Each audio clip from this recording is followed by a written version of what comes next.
name is Michael Allegretti, Vice President for Programs at the Manhattan Institute, and it is my great pleasure to welcome you to this timely forum, 20 Years of Broken Windows Policing, What's Ahead for Public Safety in New York City. Put simply, from the late 1960s to the early 1990s, New York City was the poster child for urban decay and disorder. But in 1994, things started to change, and New York experienced what I would categorize as the single most dramatic turnaround in American urban history. I would say there are also an infinite number of statistics and facts and figures that prove this point, but I'm going to highlight three. In 1990, there were 2,272 homicides. Take that in for a moment. In 2013, there were 335. From 1990 to 2009, murders dropped by 82% in New York City. By comparison, there was an average 50% drop in the other 9 largest cities in the United States. Rapes, robberies, and just about every other crime category followed the same pattern. And finally, during this period, New Yorkers, millions of them, just like me, were able to ride the New York City subway system and look out the windows. Why? Because graffiti, the leading indicator of the fact that people just don't give a damn about something, well, we've won the war on that. A new approach to public safety, broken windows policing, implemented by then Transit Police Chief Bill Bratton and championed by then Mayor Rudy Giuliani, brought order to a chaotic subway system and eventually a chaotic city. This approach to public safety famously articulated in the March 1982 edition of the Atlantic magazine by James Q. Wilson, the late James Q. Wilson, and Manhattan Institute Senior Fellow George Kellen, who is with us here today, changed fundamentally how we police cities in America and how we police New York. And I think we owe both men an infinite debt of gratitude.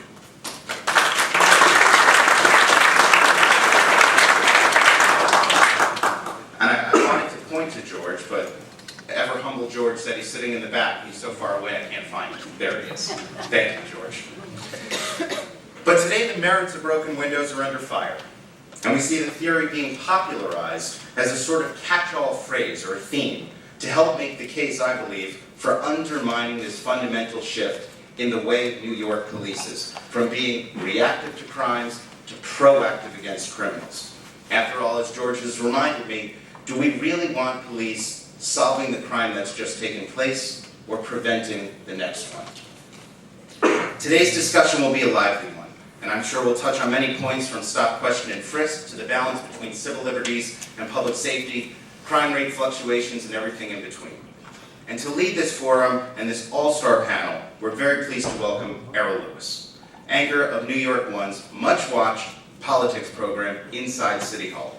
Errol joined New York One in 2010 as the host of Inside City Hall, having previously been a columnist and editorial board member for the New York Daily News, and the host of the morning show on AM 1600 WWRL. The Village Voice named Errol the best columnist and radio show host in 2010. It's quite an honor. And that same year, New York Magazine said he was one of 10 New Yorkers making a difference.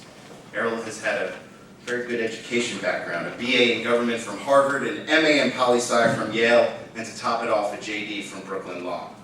And I would just note on a personal level, Errol, when you go on Errol's show, there are no easy questions, but there are also no gotcha questions. And that's very much appreciated. He embodies the ideal of the objective journalist. So with that, over to you, Errol. Thank you. Thanks very much, Michael. I appreciate that introduction. And folks, thanks for coming out this morning. I know it's a little rainy.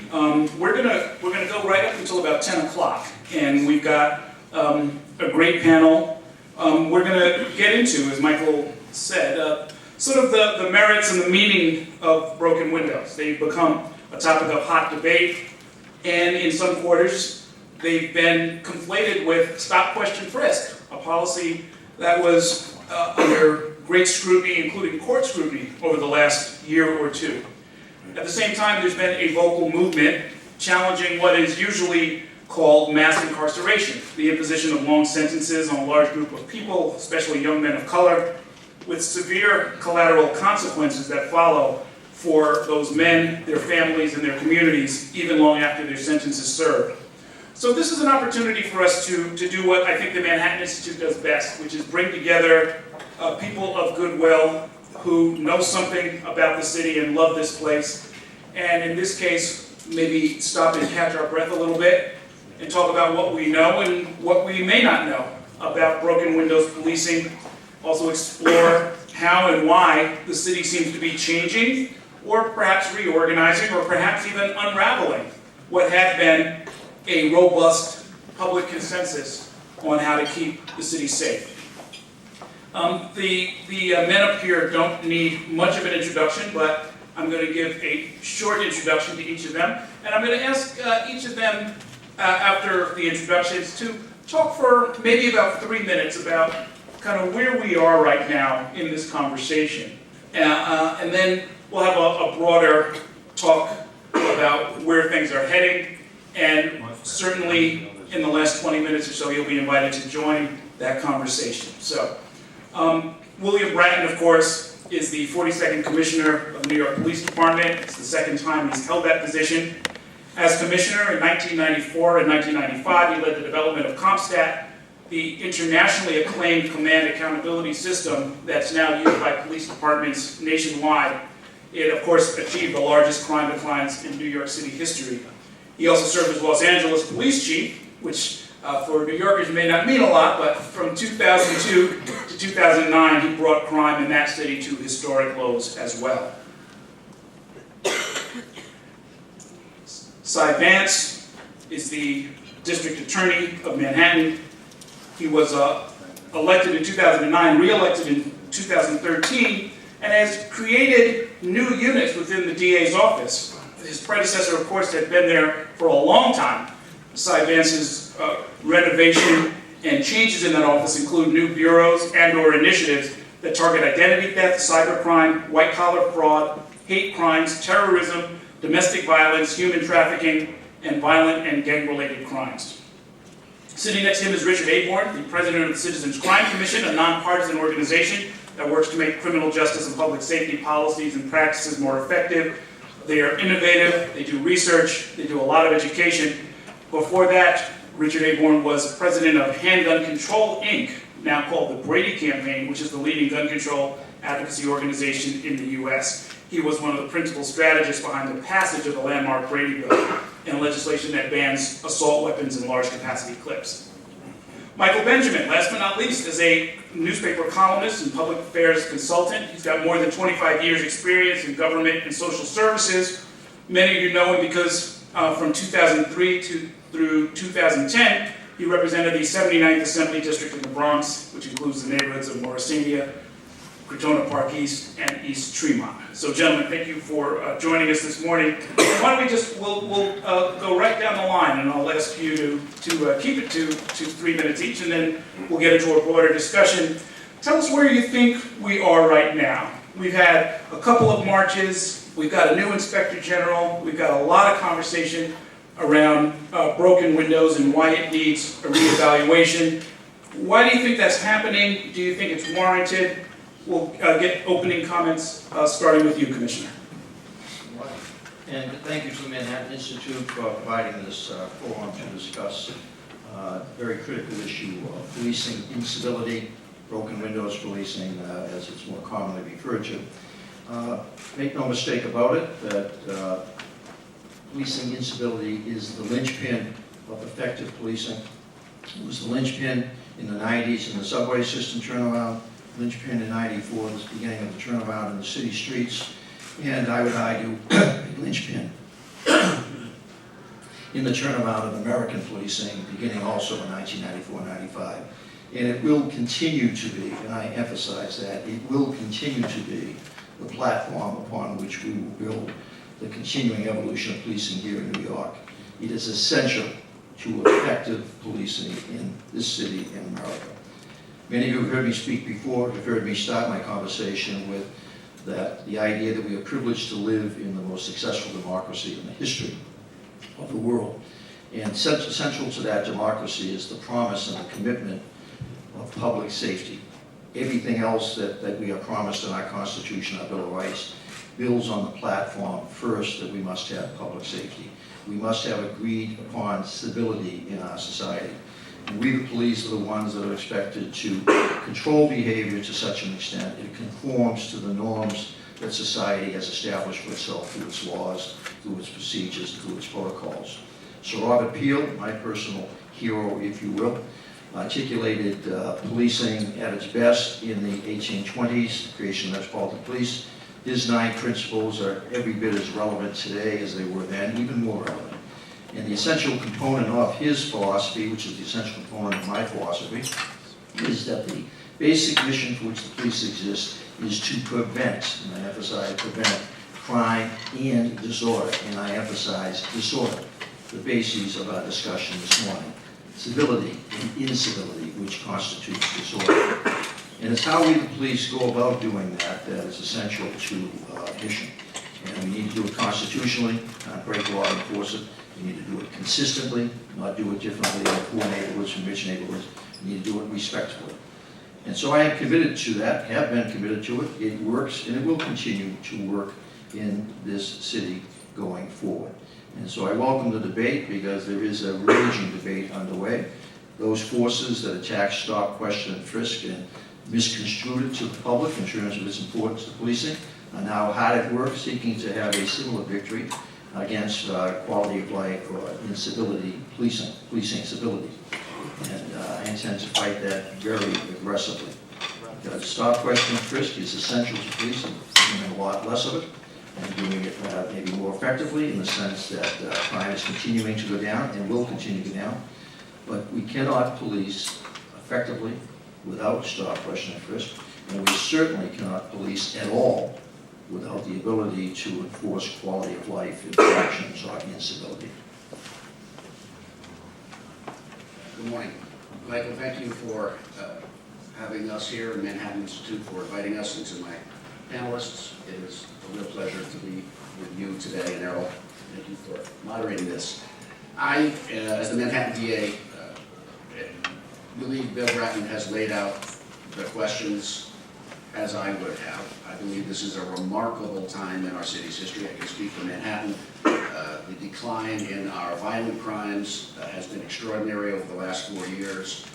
We have much to be proud of, and we don't want to reverse strategies that have enabled homicides, for example, and shootings to reach new lows that weren't even possible. The year I took office in 2010, we had 70 homicides in New York. Of course, that was a tiny fraction of the homicides in Manhattan when I was an assistant. We had 500. In 2010, we had 70.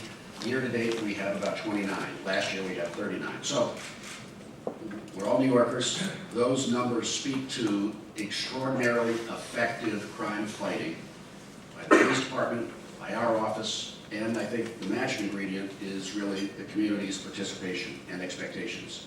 When I was an assistant in the 1980s, and probably some of you had the same experience, we all thought crime would go up every year and it would get worse.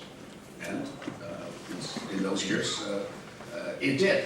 Today, I think what we expect from our public officials and from our criminologists is to have crime strategies that reduce crime, and we hold our officials accountable to them, and that's why I think it's working. On the issue of question, stop and frisk and question, and as well as broken windows policing, I think we are actually at a point where there is much good work to be done in this area that can achieve the same results, that is focused on broken windows, quality of life offenses, but manage those offenses in a slightly different way. And let me explain what I mean. In Manhattan, we have about 12,000 summons that come to our criminal court each year. The top 7,500 of the top 4 of those are sleeping on the subway, 2 feet on the subway, riding between subway cars, and drinking alcohol from an open container in public. Those are cases that now come to the Manhattan DA's office for criminal prosecution. And I believe that is 7,500 cases which actually do not need to come to criminal court and have first-time offenders come down and be subject to the serious emotional and other consequences of being processed through the criminal justice system.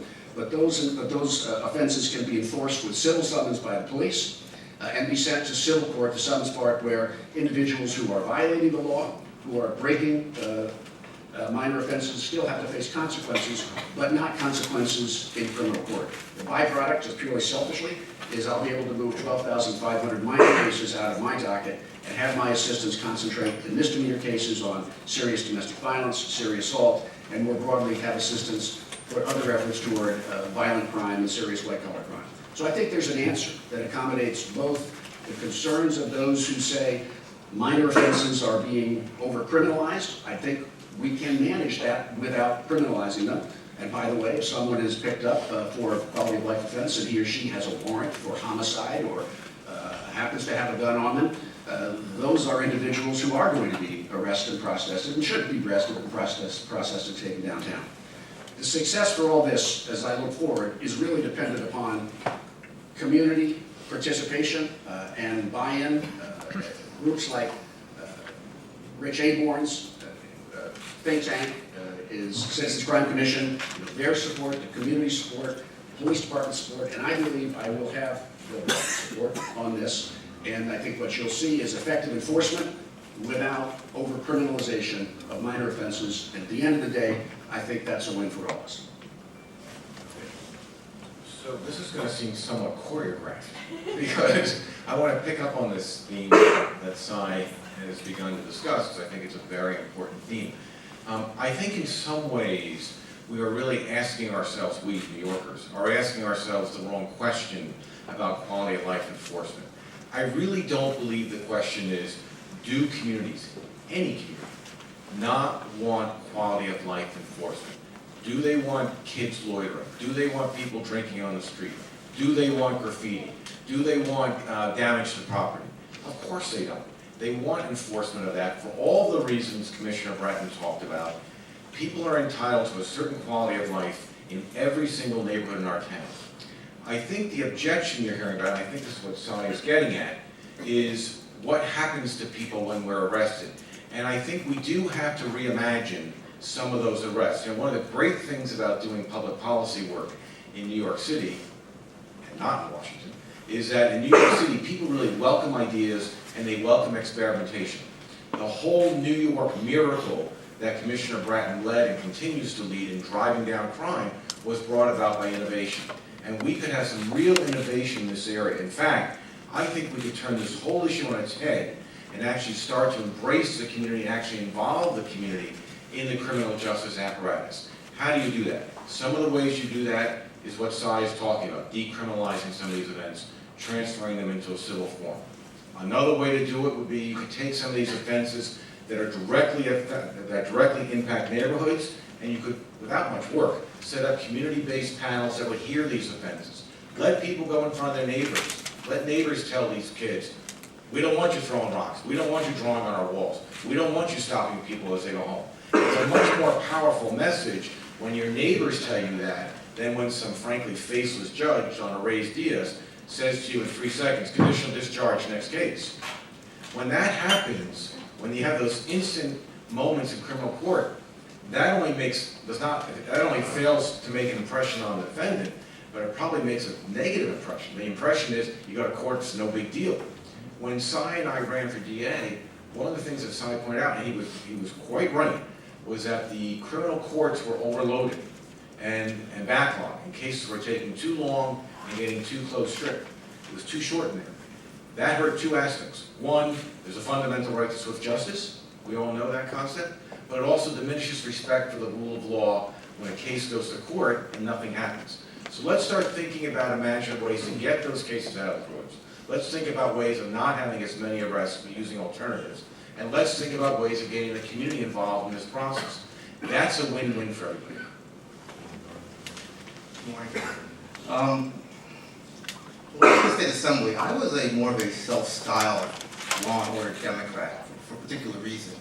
As a preteen, I was a crime victim. As an adult, I was a crime victim. And I told my colleagues in the state legislature, as we debated expanding the DNA database, that my job is to represent those who are crime victims and not so much those who are the criminals. Because the people who they are actually victimizing look like me, look like our neighbors who want law and order, who want the police to function. But when it comes to broken windows, I think it's more just a policing strategy, it's a community development strategy as well. And that's much with the government creating affordable housing or restoring police and fire services and improving our schools, but also for individuals, community residents to take control of their neighborhoods. The last 2 years, I've been on Instagram documenting incivility on our subways. People who take seats up with their backpacks, put their feet up, and try to embarrass them. And then also talking to them in person. Because I believe young people want to do right. They just need an adult to tell them to do right. As an example, I was on a subway recently. A young man had his backpack in the seat. The subway was crowded.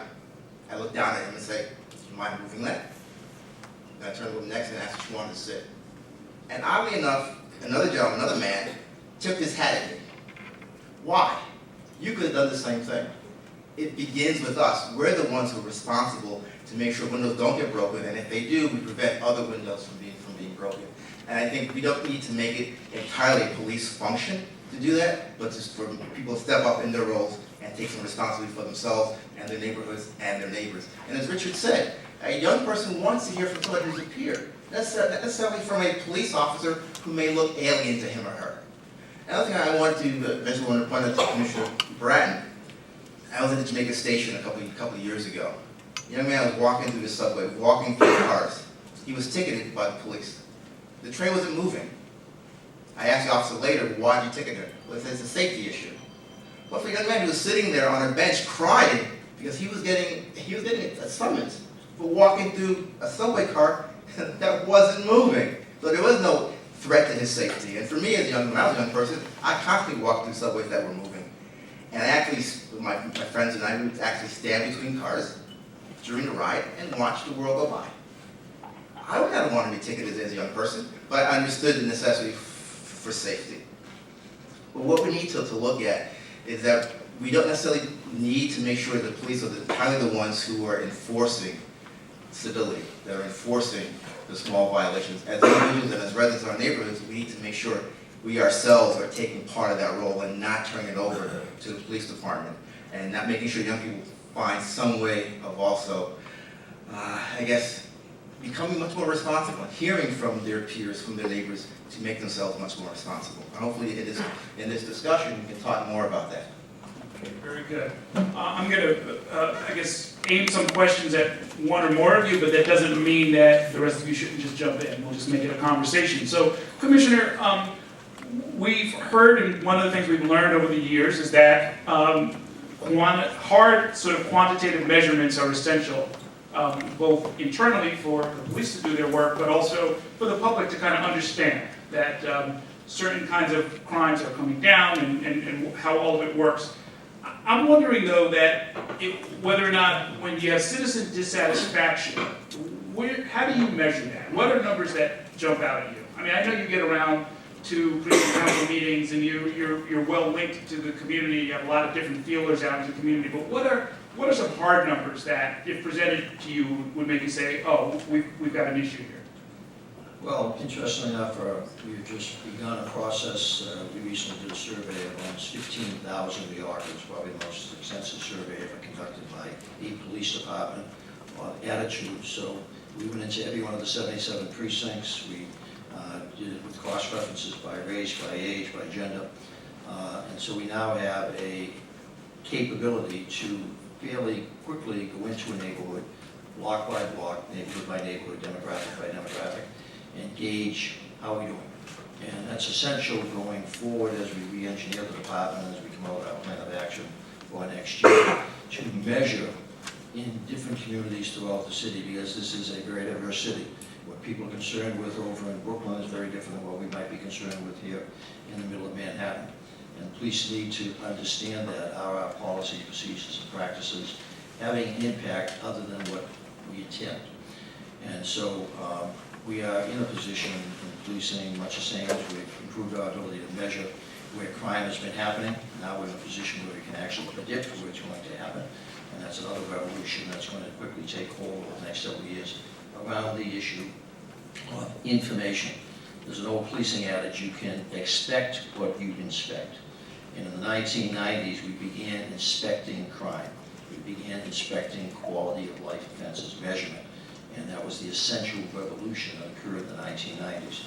If I may, in furtherance of that question, just for a moment, speak to this evolution of policing, where we are now so focused on the ability to gather numbers and make policy decisions on those numbers, that in the 70s, America went through a phenomenal revolution in policing, in which policing began to focus on responding to crime and measuring success by arrests, by conviction rates, by incarceration. A phenomenal retreat from this sort of appeal, focus on prevention.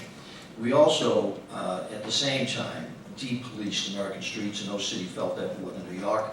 The size of this force was reduced to 19,000 officers during the fiscal crises of the late 70s.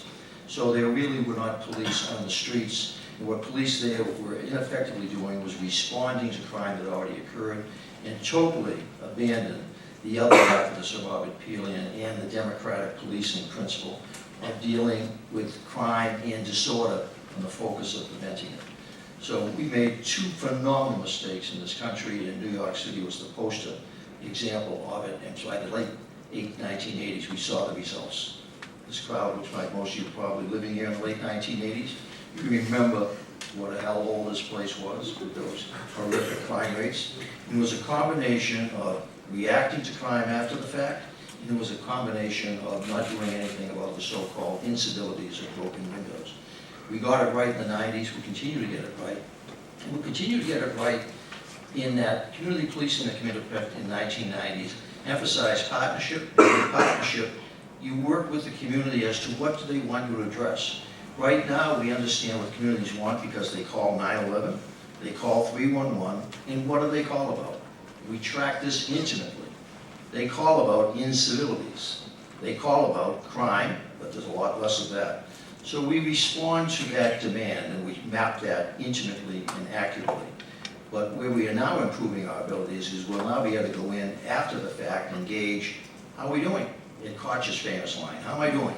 Well, I'll be in a position to see, well, in responding to those 911 and 311 calls, as well as the on-site stop, question, frisk, reasonable suspicion, or probable cause arrest, are we doing it in a way that the community supports us? Are we doing it with legitimacy, where police action is in fact builds trust rather than erodes it? So we are at a very interesting point in American policing, and New York is going to be the major laboratory where we have learned how to map crime and disorder to such an extent that we can now actually predict where it's going to happen.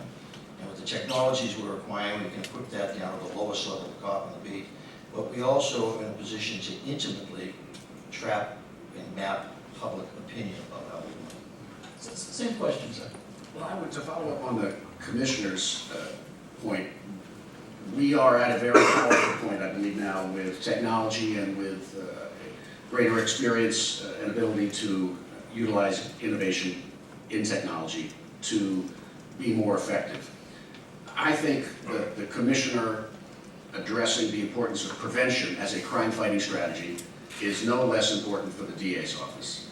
That is, if we can prevent a kid from robbing somebody in Manhattan, that's a far better outcome, obviously, than arresting that kid, prosecuting him, and sending him to jail. The question is, how do we do that, and how do we measure our success?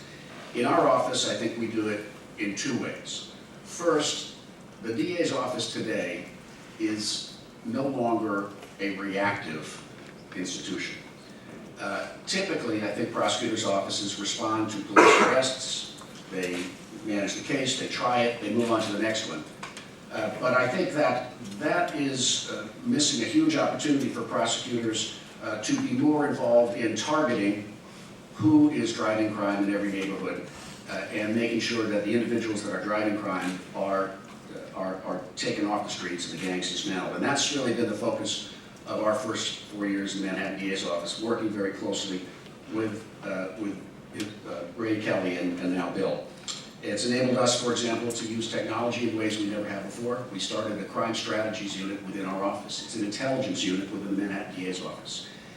Historically, prosecutors handle cases and the intel that came from witness interviews and defendant briefings and other sources of information was scattered on 10,000 legal pads throughout the office of 530 attorneys. In 2010, we changed that.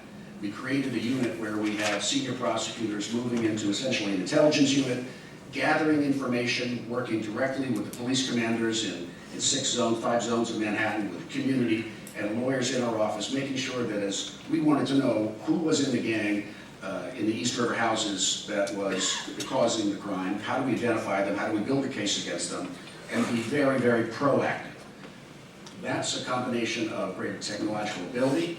It's a combination of a much closer working relationship with the NYPD being proactive. The net result for Manhattan, Errol, changing our stance from defense to offense, is that in 16 or 17 gang indictments over the last 5 years, we have reduced shootings and homicide rates to a greater degree than any other county in the city.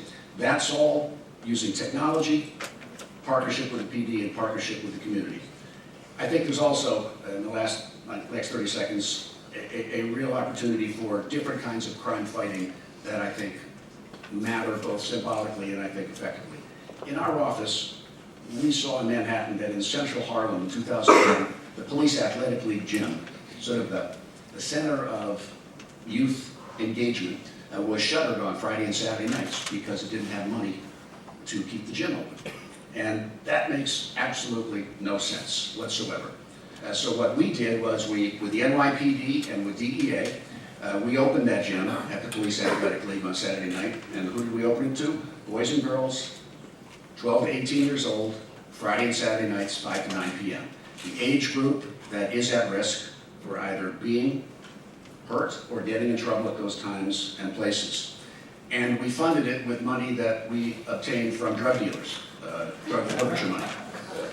And within a couple of weeks or a couple of months, we had 200 or 300 kids coming to that facility. Now, they weren't coming because they were anxious to go to the PAL. They were coming because what we were offering was we brought in world-class basketball trainers.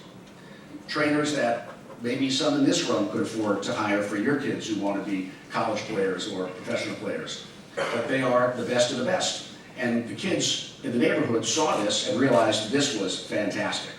And pretty soon we had a couple of hundred kids and families participating. That was so successful, we opened up another site in the Lower East Side of the Henry Street settlement. That was so successful, we opened up another site in East Harlem at Johnson Houses, and we now have 9 sites in Manhattan, servicing 3,500 kids who signed up for this program. Not only providing a safe place to be and leadership training, but also education counseling for those kids and families who want it. Now, why does the Manhattan DA care about that? I care about that because that is, to me, crime fighting. That's just a different way of fighting crime, using our resources, our partnership with the PD, and our partnership with communities. And yet, Michael Benjamin, there are people marching in the streets. There are people threatening lawsuits. There are people saying that the city deserves, and some neighborhoods want, what I've heard described in some cases as a peace dividend. You know, crime is at historic lows. We don't need to keep going on offense. This is not working to our liking. Is there a legitimate complaint there, or is there some other political agenda at work, do you think? Well, one is the political agenda. The second reality actually is people on the street who go to precinct community councils. They want more policing. They want more stop and frisk because they see that as taking control of the disorder that occurs on our streets.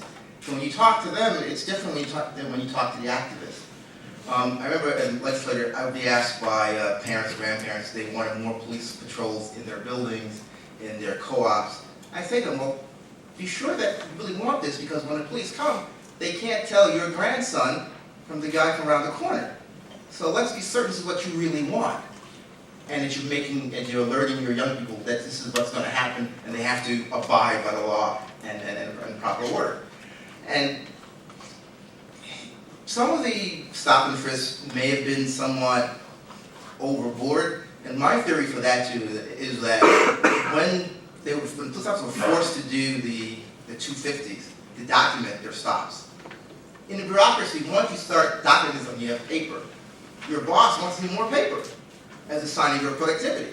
And so I believe there was an effort to get them to provide more paper And so police officers wanting to do their jobs and respond to their bosses did what anybody else would do, produce paper, and would stop people. And they may have stopped too many who may not really have been doing anything entirely wrong. But when you come to neighborhoods like mine, when there really was total social disorder in the South Bronx in the 70s through the 80s, you want a police presence, you want the neighborhoods to turn around. But it requires a partnership with the police department. And Broken Windows is not just policing, as I said earlier.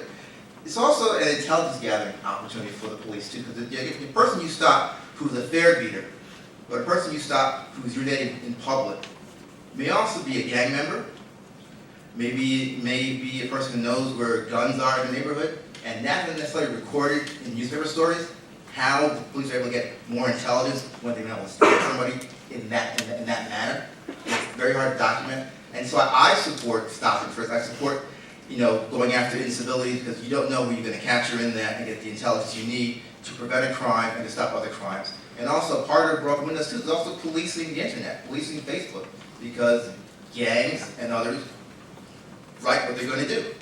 And it gives police the opportunity to go out there and do some more prevention. So I do think what you're seeing here in the current agitation over quality of life enforcement and this call for a so-called peace dividend is in fact a tailwind from stop and frisk. I think there was so much agitation over the excessive stop and frisk that people are still feeling some sense of disorientation around that. But quality of life enforcement is so radically different than stop and frisk. First of all, quality of life enforcement is based on a probable cause stop. The cop believes a crime has been committed, as opposed to a stop, which is a much lower threshold. But I think what you're really hearing is not so much concern over the quality of life enforcement, but concern over what happens to the kid. And it's what we keep coming back to.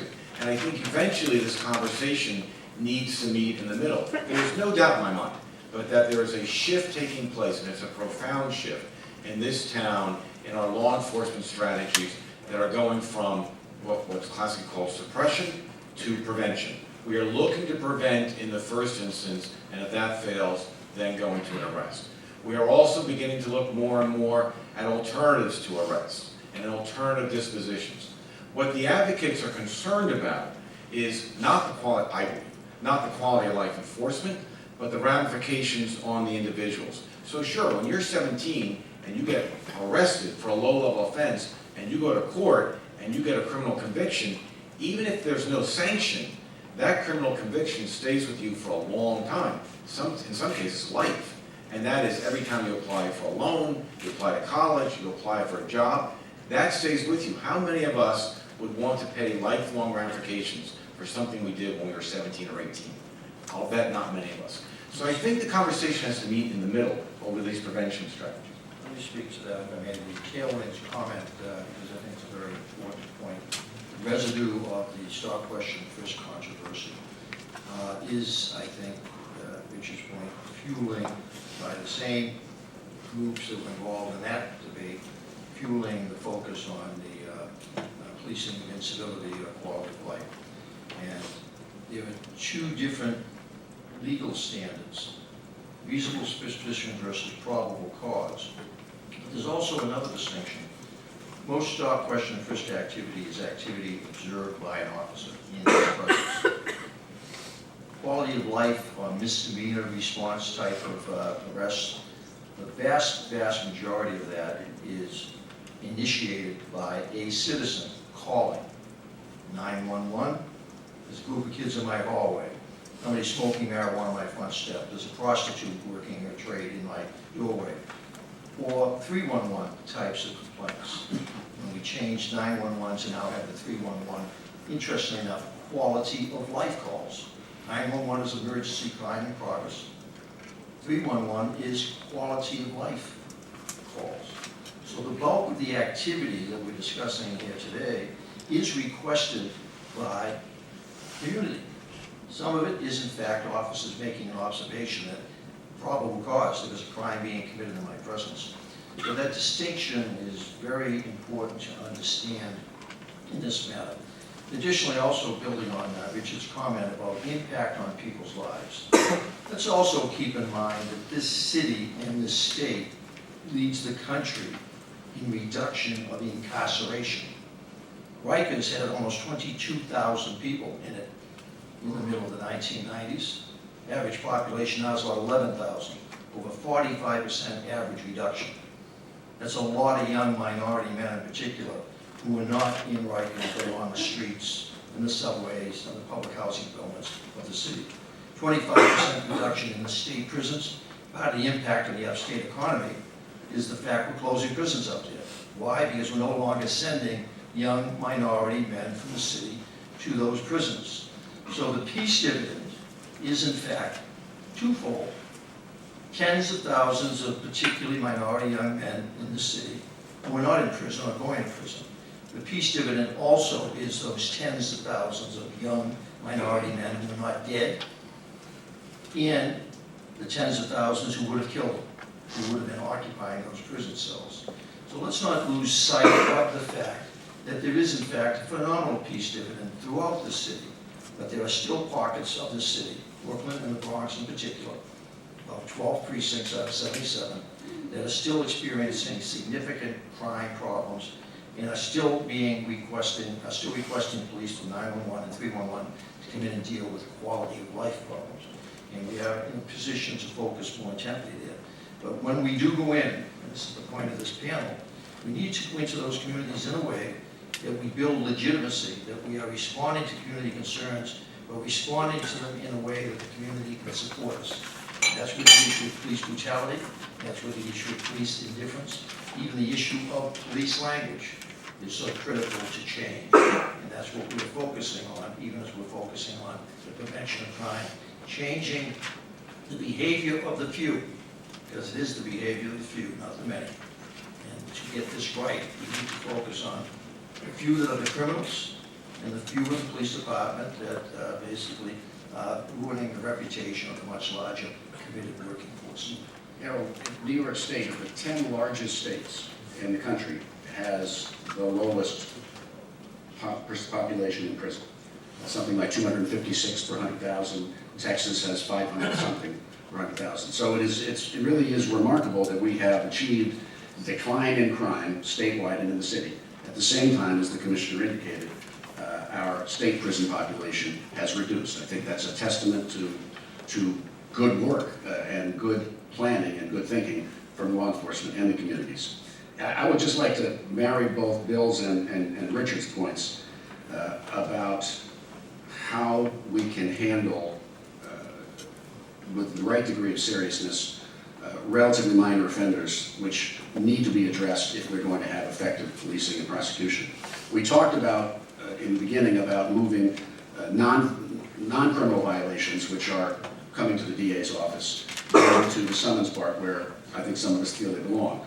But vis-a-vis low-level crimes, let's say petty larceny or something that is relatively low, when a young man or woman has no record, I'm very much interested in exploring diversion of those cases at the precinct to community sanctions, which is what Richard talked about.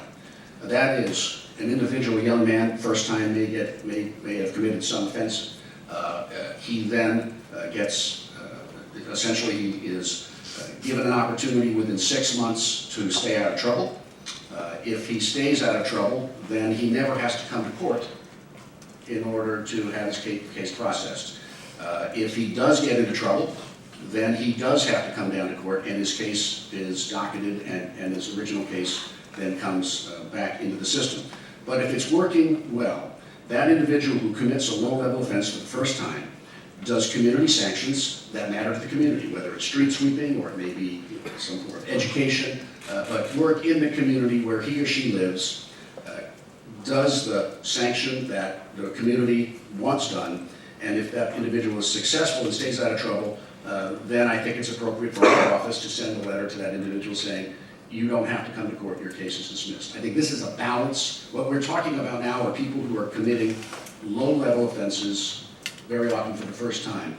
And I think it's that group which, and the law enforcement engagement with that group, which has stirred up much of the concern in the city. So I think we all believe that there are ways to manage this better and differently than we have. To support that point, if I may, we are already engaged in a very similar effort in Brooklyn on diversion. It's already up and running for the first-time offender under a certain age. And it's up and running and will be, I believe, working very well. And as he's proposing, is taking an additional step beyond even what the initiative in Brooklyn is now doing. But the devil's very much in the details with that, right? I mean, I've seen some reporting, some of my journalism students are here, where you get sort of hanging arrests. You get paperwork that's kind of still kicking around the system, and it looks like somebody's got a string of arrests or some other sanctions that are floating out there that will cause the very problems you were talking about before, as far as getting a job, renting an apartment, and moving forward with their lives. I think dealing with the documentation of prior interactions with the justice system, it's something that has to be thought through carefully, and where documents need to be destroyed, they need to be destroyed, and there needs to be auditing to show that they are destroyed. But as Bill and I and Richard talked, and Michael talked about this, I don't think anyone should confuse this as soft on crime. That is nowhere near where we are going. We are all, I think, very much about identifying those people who are driving serious crime and where appropriate, sending them to state prison, and we do that every day. What we're trying to do is to change the dynamic that occurs when minor offenses occur with people with no prior criminal record, and to provide alternatives to provide sanctions and remediation of behavior for those people without necessarily sending them through the criminal justice system and exposing them to what is a very tough, difficult, and demeaning experience going through criminal court arraignments in Manhattan. Let me give you a figure that 141,000 arrests during the first 6 months of this year for misdemeanor type crime. Over 30,000 of those individuals were arrested for multiple misdemeanors. So that there's a core population in the city that engages in a significant amount of the crime, whether it's misdemeanor or serious crime. A lot of the first-time offenders, I think that there's a real misunderstanding what actually happens to those individuals.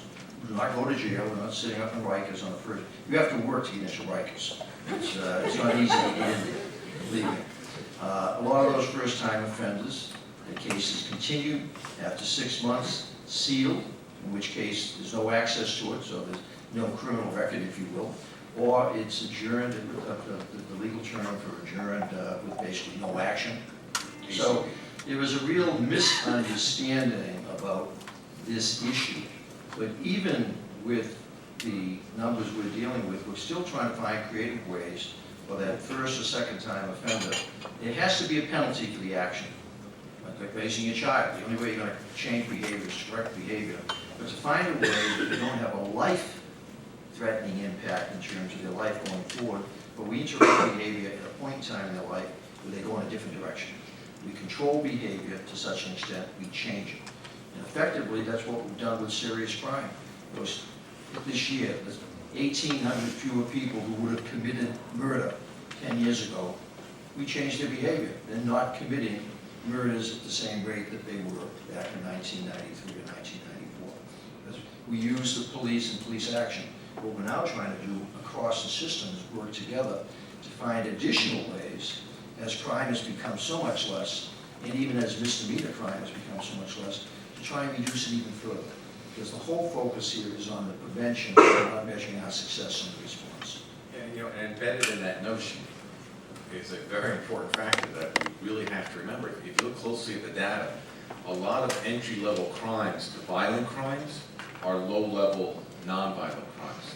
So when we engage in prevention activities towards these low-level or first-time offenders, even one that's been around once or twice, we're not just stopping that kid from reoffending at the misdemeanor level, but there's a good chance we're stopping them from becoming a future violent criminal. And that's ultimately what this has to be about. We want to keep continuing to think about creative ways to drive down violent crime and then push our way down into the non-violent crime. In Manhattan, and I bet it's the same way in other counties, what Bill says is very true. If you are a young person who's committed a minor offense for the first time, that offense is ultimately dismissed in court. But usually with absolutely no lesson attached to that dismissal. And so that young person is very likely to get in trouble again.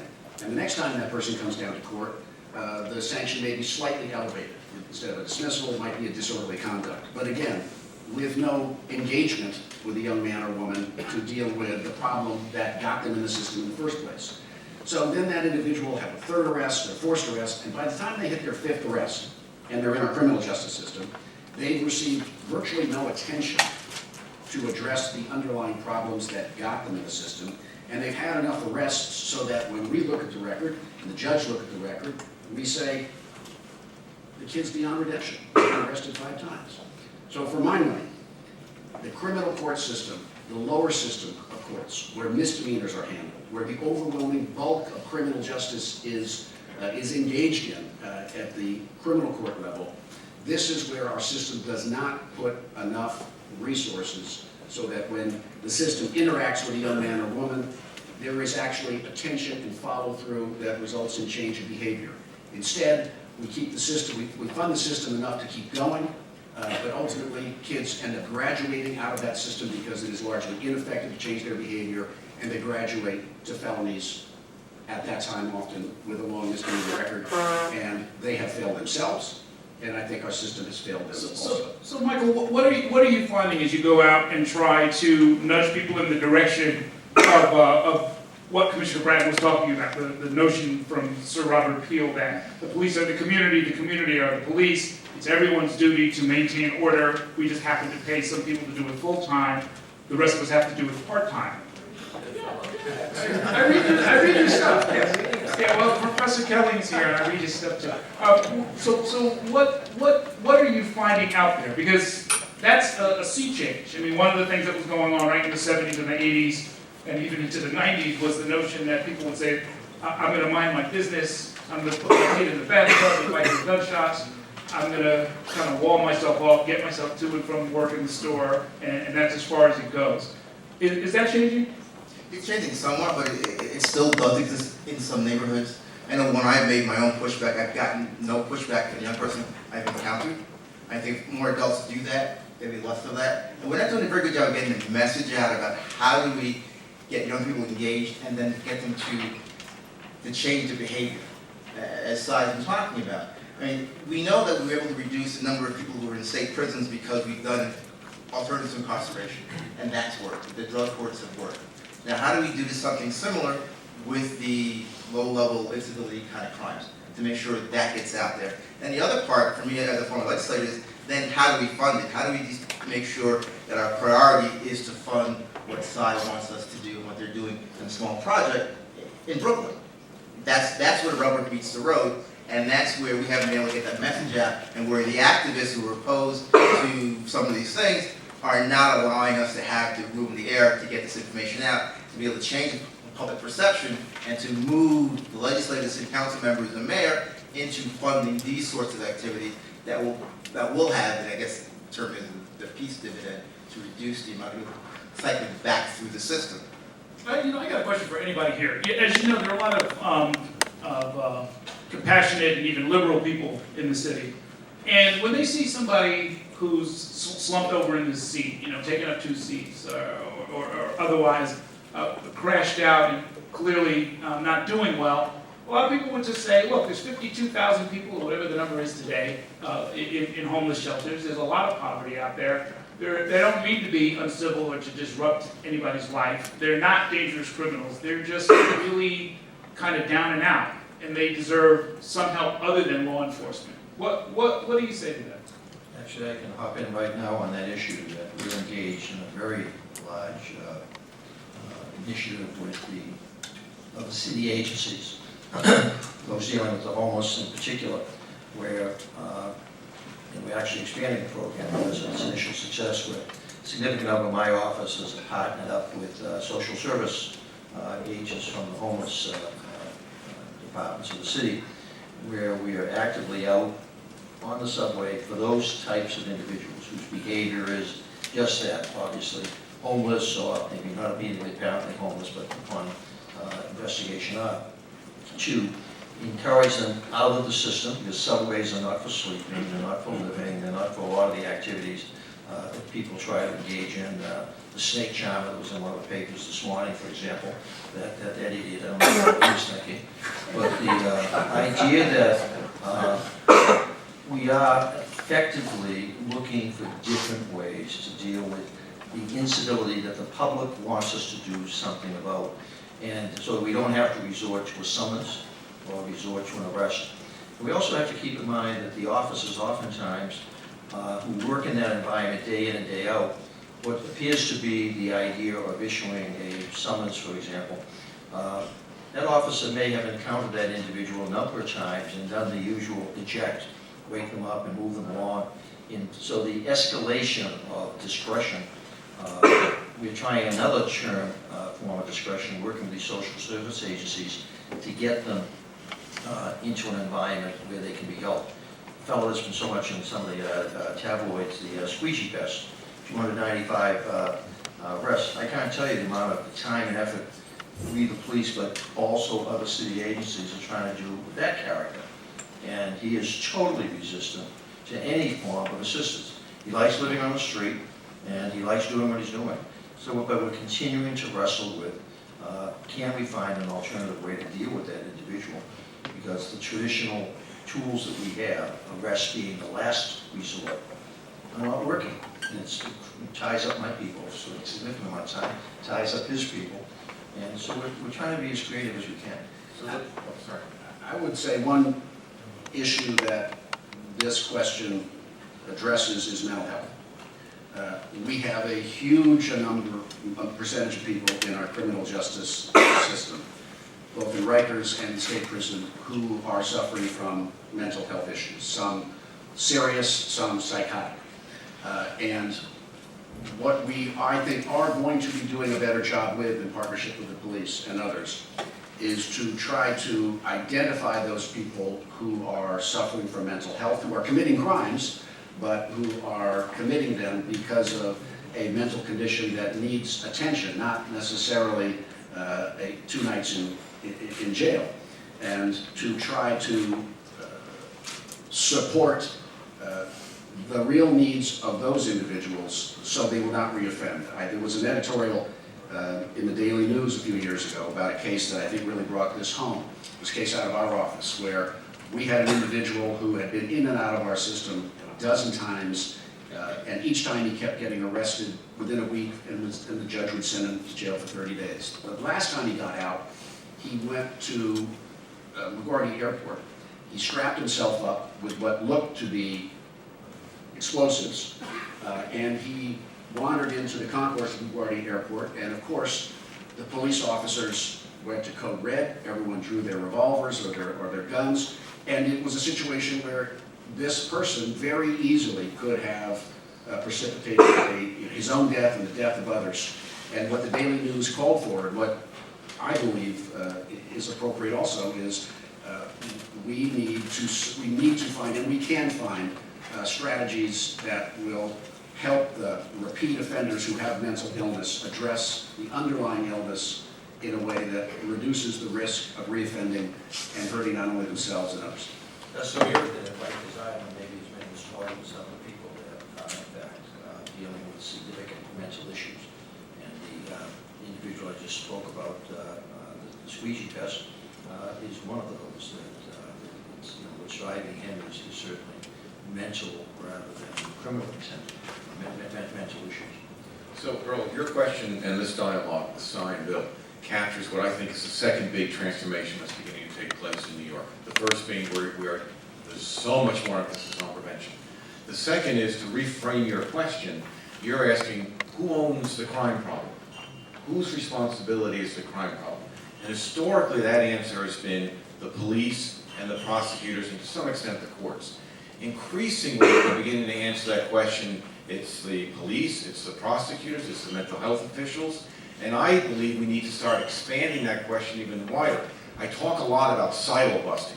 Silo busting is breaking down the barriers between governmental agencies so that governmental agencies understand that their responsibility isn't only within their silo. The education people aren't strictly responsible for just education. They have crime responsibilities, and the crime people have responsibilities to the education people. Truancy is a big problem. Well, I think Cy's done some efforts around truancy. We gotta get kids back to school, that's a joint effort. And you can just extrapolate that notion over a wider and wider range of issues. So the more you break down these barriers, these silos between these governmental agencies, the more efficacious you'll be in driving down crime. And that's exactly what's happening. The subway effort that Bill is doing, some of the work that Cy is doing around mental health, which is critically important. I can't tell you how important that is. And we're beginning to see with the education folks, and we'll soon begin spreading out to the housing people. This is a big trend, and it's a very, very important trend. Well, Who owns the crime issue? It's a much broader answer. But it's not just a matter of making sure the right people are talking to their counterparts in other agencies, right? I mean, it's in part because, you know, who's on the street with 30,000 people? Who's got the capability to move in different places and the legal authority to do so, right? Sure. I mean, a truant officer can do some things, but they're not going to be there at, 2 o'clock in the morning on the weekend Sure. telling some kid what to do. Sure, but that requires partnerships, right? It requires partnerships amongst the agencies. And to expand your comment further, one of the things that Bill is doing, which I think is terrific, is he's pairing community leaders or community members with patrol officers in different areas and getting them out and engaging with the public. That's a very important step forward. So the community is one of the silos. They've got to be engaged in this as well. But, I think a lot of this can also be achieved with the resources that are devoted to extra training. So when a police officer comes across an emotionally disturbed person, that police officer over time can receive additional training so that he or she is making judgment calls about where this person should go and what to do with them. That may be more broad and effective than simply arrest them, lock them up for disorderly conduct, have them arraigned the next morning, and by 4 o'clock the next afternoon they're out again. So I think we need to support financially, principally the police department, but other agencies that deal with mental health to achieve this. But building on this theme, if I may, that 20 years ago, and I've got that relevant experience of 20 years ago and now, what was different back then was that we were within city government a lot of operating within silos, and I can speak to it because we were, even as we were within the police department trying to break down silos, we really weren't breaking them down significantly with other elements of government. What's different for me this time, in this administration, is that there is a concerted effort across city government to coordinate and collaborate so that the initiative with the MTA and with the city homeless agency is an example of that collaboration. We're currently participating in what we call pop-up committees. The mayor has initiated at least 20 different of these collaborative issues across the board, whether it's dealing with school disciplinary problems. And that collaborative approach is what is so different about now versus 20 years ago. It is community policing, which is the emphasis on partnership. And what Richard is emphasizing about what does that cop do when he encounters this person? He has to deal with it, but he has to be able to deal with other partners who can help him out, if you will, in terms of where do I take them, how do I deal with them. And I'm very excited about what's going on at this time in policing, as I was very excited about what was going on in policing back in the 90s. We're building on that experience, but not really creating a lot of new frontiers here, and it's very exciting. Carl, I just want to add one point that Sly raised when it comes to mental health. We also need to change some of our state laws because we cannot necessarily involuntarily commit someone without there being a threat to themselves or to the community at large. And many people who are on the subways are not necessarily a threat to the public as a danger. So we need to be able to make it simpler to voluntarily commit. We also need to find a way of also making it easier to force the person to take the medication. Because we know that when a person who's psychotic or has schizophrenia, when they're on medication, they're less likely to act out. And if we can keep people on the medication and living in supportive housing, they're less likely to be in our subways, less likely to be in our streets wandering and committing petty crimes and creating this sense of fear and danger in our neighborhoods. So we need to ask our legislators to change the state law to allow for forced medications for those who need it as a way of maintaining order in our streets. Because nobody, in my view, has a right to be mentally ill. We won't let a person walk around with tuberculosis, would we? So why would we let somebody walk around with schizophrenia without forcing medication on them? I used to work as a drug counselor back in the 80s, and I was exposed to TB from one of my clients. I was forced in the city of New York to take anti-tuberculosis medication for a year, for 6 months. The same thing also occurs with a person who has mental health issues, is medication. There are those who are civil libertarians who will insist otherwise, but no one has a right to be sick. Whether it's mentally ill or you're physically ill, no one has a right to be ill. We have no right in ourselves to allow them to get sicker and sicker and then become a danger to our neighborhoods. I will send you Donnelly on his phone number. She might want to have lunch with you about that topic. We're going to take questions from the audience. I've got one last issue that I did want to bring up for the panel, which is that how resilient are the changes that you talked about? You know, I mean, I think part of the impetus for this panel was the notion that elected officials, Cyvants, will sort of change their behavior if there are enough screaming headlines about numbers going in the wrong direction, whether it's homicide or trials on violent felonies that you might lose, that sort of a thing. And then all of a sudden, new considerations come into this conversation. Do you think we've sort of reached a point where, while there might be complaints about one case or another, the Eric Garner case or some other case, but is the consensus going to hold, I guess is the question. Well, I think that, at least from our perspective, I don't think the headlines really drive decision-making on policy in our office. And so, yes, there may be cases that turn out one way you didn't like, but I don't wait for the headlines to tell me what to do about proactive crime-fighting strategies. And I don't need those headlines to inform my assistants of what to do. So, if the point is, does the media affect behavior and will it affect change in this area, I don't think we really need that help. I think there's some smart people here working on it for decades. I think what we talked about today is going to take hold. It's already taken hold in many respects. I think it's going to be funded.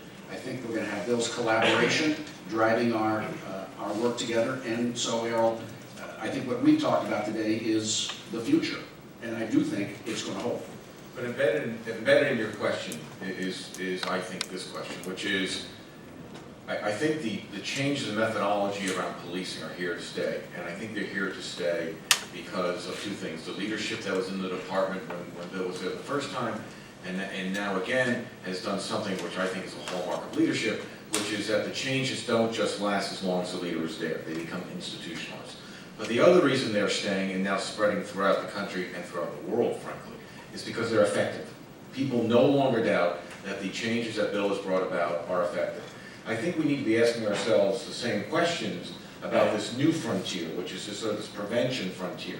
What's working and what's not working? And to bring us back to your first question, the data there is very important. As much as we measure crime, we are spending multiple millions of dollars of tax revenue on these prevention interventions. We really better make sure that these things are working and we have the technological tools and the analytic tools to figure out what is working, what's not working, and what is working best. And in the same sort of MRI-like focus that policing has done on crime, we need to have that same MRI-like focus on these prevention dollars and make sure we really understand what works. That's the way you get permanence. Okay, let's start with. Thank you so much, wonderful panel. Heather McDonald at the Manhattan Institute. As a brief aside, there was a woman recently in Brooklyn who accosted a group of girls who were cursing on the subway to try and enforce community norms, and I think she was pummeled or perhaps even stabbed within an inch of her life. So there's a risk in taking on self-help, and maybe that's why the police are there. And if we're really honest, that there's a race element to something like that. But my real question is, recently, as the Eric Garner agitation was picking up steam, the Daily News did a multi-page report showing that misdemeanor enforcement was racially disparate. And that blacks and Hispanics were cited for misdemeanor offenses at a much higher rate than whites. Al Sharpton and a group of 6 congressmen are using this data now to request the Justice Department to come in and investigate the Department for Racism and Quality of Life Enforcement. This is the identical strategy that was used against stop, question, and frisk, pointing out that stops as well were racially disparate. And the presumption of that is that all groups commit crime at equal rates, which is not the case. But it was very hard to get that message out in fighting that. Now, it may be that decriminalization of quality of life enforcement will take care of this problem, but if it doesn't, is the department prepared to argue that, in fact, disorder crimes are not equally spread across the population? And perhaps you can do that with the 311 data, I don't know. In that regard, the distinctive difference between the stop, question, and frisk and the assault on that, and the now the same group seeking to assault instability, enforcement, quality of life, is the fact that the documentation of the misdemeanor arrest is so much more extensive. In the fact that an arrest report is made, the court, in fact, does review the process. And so we will vigorously not only defend but attack those attacks on what we're doing. Are there instances in which an arrest is inappropriate or the behavior of the officer is inappropriate? Certainly. You make 140,000 of them, maybe 6 months. But there's a distinctive difference in the ability to defend. A lot of the weakness of defense is stop, question, was in the paperwork. Reasonable suspicion versus probable cause. And then in terms of the documentation, a lot of what we're doing is based on, I'll have a report coming out shortly after the first of the year on 2014, is the so-called cloud effect, that we are showing clearly that over 30 or 40 years that there are certain areas that create a cloud when you drill down. Where are the calls for service coming from? Where are the crimes occurring? Where are the suspects living? And unfortunately, there is a racial disparity. That's the reality. So I think we're going to be in a much better position to push back against the cast of characters that are seeking to disparage the necessary work of the police to go where the crime is, go where the disorder is. And in large part, we're going there because the people who live there, the good people, want us there. Okay. Oh, thanks. So 20 years after CompStat, pre-Google, the district attorney mentioned technology that you're using, the police department and the DA's office are sharing information. I'm wondering if you have Google geniuses up in your corner, if you have, what kind of technological innovations you're using. When we created what I called the Crime Strategies Unit earlier, it was designed to gather intelligence and to be able to pass that along to investigators and prosecutors.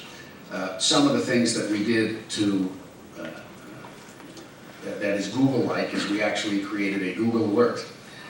We know who are the crime drivers in every precinct in Manhattan, and typically it's about 10 or 15. And I don't need to call Bill up, I can call the commanding officer of the 2-3, and he'll tell our crime strategies folks, these are the 15 guys that are driving crime.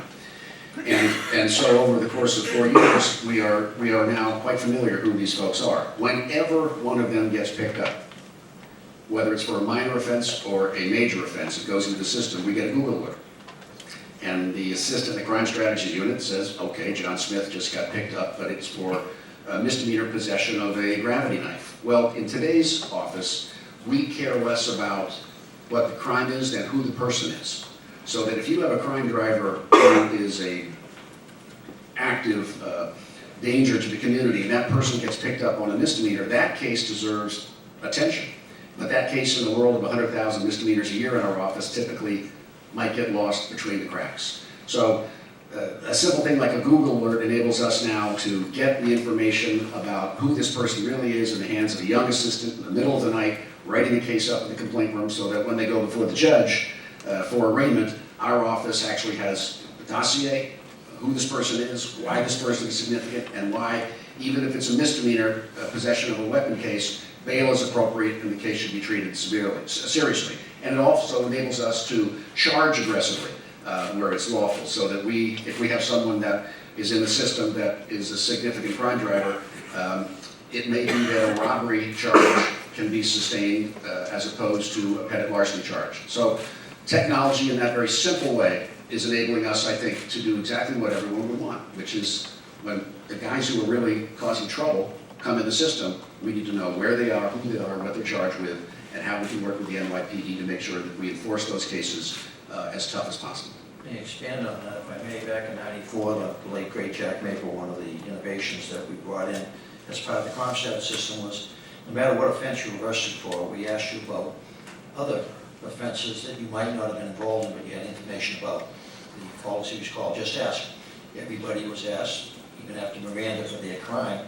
Well, nothing prevented us from talking with them about what they might know about other crimes. And so today, in some respects, we have the social network that we are able to go to, Google, for example, that you arrest somebody, you check out their criminal record. The other thing that our detectives will go quickly to is the social network and see what do they have up on the network that might help them to gather additional evidence, who are the cast of characters they're hanging out with. So what is going on today is, in some respects, an extension of what we began back in the 90s with the relatively primitive ability we had to get information by the other way of just asking a question of the suspect. Now we don't even necessarily need to ask the question. We can go on the social network and get an awful lot of answers. So you have the search capability that we talked about. I think the other really big piece of this is the analytic ability, the ability to pull together disparate databases and understand what resides in those databases, and then draw linkages which in the past you never could have drawn. And that's And are all those databases connected then? The police, the DA's office? No, but increasingly they are. But this is an important point, and an important point in time. You know, our ability today to conduct investigations by gaining access to social media and the contents of cell phones is critical. There is virtually no case that we prosecute where digital information is not relevant to proving the case. Google and Apple, in the last several months, have changed their software such that, and they've advertised it, such that they have now made it so that they no longer have the capacity to actually unlock the phones that they sell. And therefore, when I go to a judge and get a search warrant for a phone, and it may be a gang member who's very likely to have incriminating information about gang activity, assaults, or homicide on that phone, Google now proudly says, we can't respond to search warrants because we've stopped our ability to unlock them. And Apple said the same. It was part of their marketing for the iOS 8 and for the Google Android. And they collectively have 96.4% of the cell phone market. Now, nobody here believes that there should be overweening government invasion in privacy. I think everyone feels strongly about that. But when a neutral judge has determined there is probable cause to search a cell phone, and the companies that sell those cell phones have intentionally made that impossible, I think that when you balance public safety versus privacy, at the end of the day, the victims are going to be Google's own loyal customers. The family who has a child who is the victim of a serious crime, and we cannot get into the cell phones of the individuals that we suspect to have committed the crime. That to me is something that this intelligent and dedicated and community-involved group of people and the owners of newspapers who are in our audience should take a look at, because public safety is going to suffer. There's going to be a real response. The director of the FBI is doing a major address on this today. I think there's going to be an enormous amount of public pressure as people can understand that. And I think ultimately, if they don't respond voluntarily, it'll invite a legislative response. Mr. Gill. Well, first of all, I think it's one of the most interesting panels that I've ever had the opportunity to participate in. I think I could have had questions on each one of your comments during the proceedings, but I'll try to limit. Number one, maybe it's my age, having lived in New York awfully long time. But there was one time there was a an organization for young kids that were known as reform schools. Are there no more reform schools for kids who do bad things? That's a question. The second question is, I get the feeling that the panel here forgets what human beings are like to a certain extent. Human beings are not guys walking around with the S on their chest, ready to take on the world. Most of the human beings in this city and everywhere are frightened people. They don't want to get hurt. They don't want to say anything. They don't want to do something that might someday have a guy down the street who's 6 feet tall and a 200-pounder, and he gets the word, he opened his mouth. We'll take care of him. Everyone is afraid that something is going to happen to them. One place that I know, and yeah, I'm waving a flag for this one. It's a place where young boys and girls, fortunately, most of the problems deal with boys. Most of these young boys and girls have no place to go. The Police Athletic League has got 4 places they're talking about. A wonderful thing. I don't know whether it's coming out of the police budget or where, but the Boys and Girls Clubs in New York City have records that show that young kids from 6, 7, and 8 who go to these organizations, who have the chance to have people who are either paid or volunteers, who can put their arm around their shoulder, who can help them with their studies, who can teach them a little bit about what makes this country the great country that it is. Our kids go on to finish high school, which is one of the crimes in this country. The fact that 26% of all the kids who start, boys, who start in high school, finish high school, the rest of them are in the street with the drugs and the guns and the 11 times as more people who are of color who are going to jail than white kids. Let me get your response, Mr. Gill. I'm waving the flag. Yeah, no, he's waving the What are flag, you right. doing about it? I'll take on number 2. I'm not going to talk about the lack of reform schools. They're more like unreformed schools. It's a bit of a mess. But your second comment about non-involvement, and Cy can probably speak more fully to this because I'm not exactly sure what it is in Manhattan. But in the other boroughs, it is translated differently. We call it the stop snitching phenomenon, where witnesses are unwilling to come forward, not necessarily out of just fear, but also out of a terribly misguided sense that somehow betrayal of the community that you're in to cooperate with the cops. We have got to get at that. We've got to make sure that witnesses are willing to come forward and testify. This stop snitching phenomenon is a real problem. I agree with Richard, and there's no easy solution to it.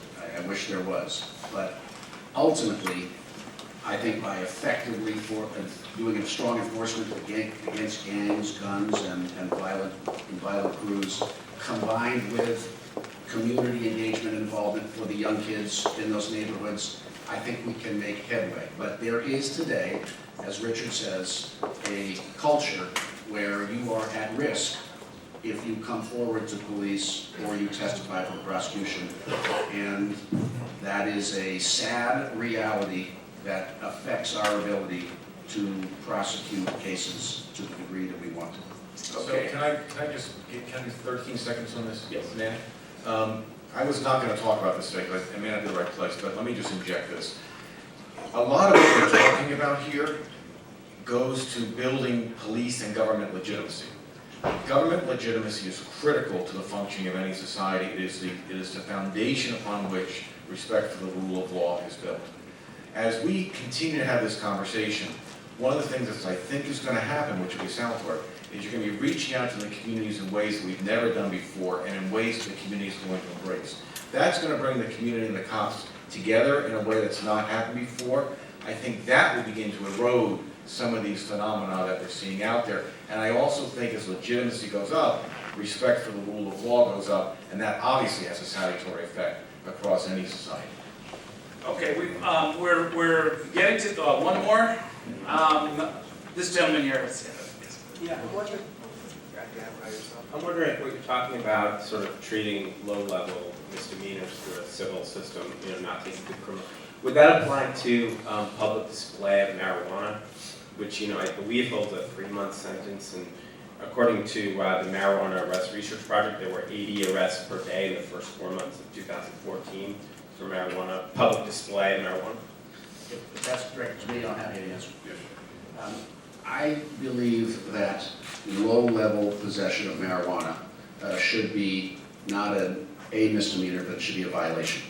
And Governor Cuomo believed that, Police Commissioner Kelly believed that, the 5 DAs believed that, and we simply believe that the law as currently is today, if I have marijuana in my pocket, it is not a crime, it's a violation. If I take it out of my pocket and hold it into my hand, it's a crime.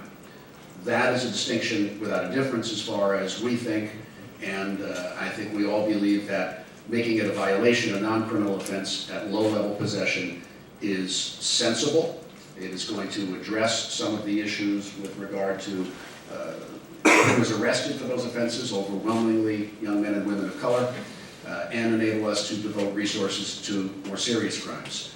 Second, in a system where we are diverting cases of low-level criminal offenses from the precincts, I believe that these are exactly the kinds of cases that we would hope there would be community sanctions to deal with the misbehavior even as a violation, and in that way not have to bring kids down to court to be arraigned on what are essentially non-criminal offenses.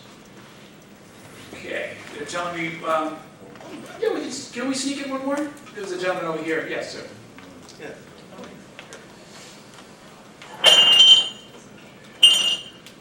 Yeah, thank you for elucidating the problem with the Apple and Google software. I quite appreciated that. But I'm wondering if the root cause for that marketing isn't the abuse of our civil liberties by the government. Wouldn't the first solution be to stop abusing our civil liberties and surveilling us, and then address the problem of the coding of the cell phone data?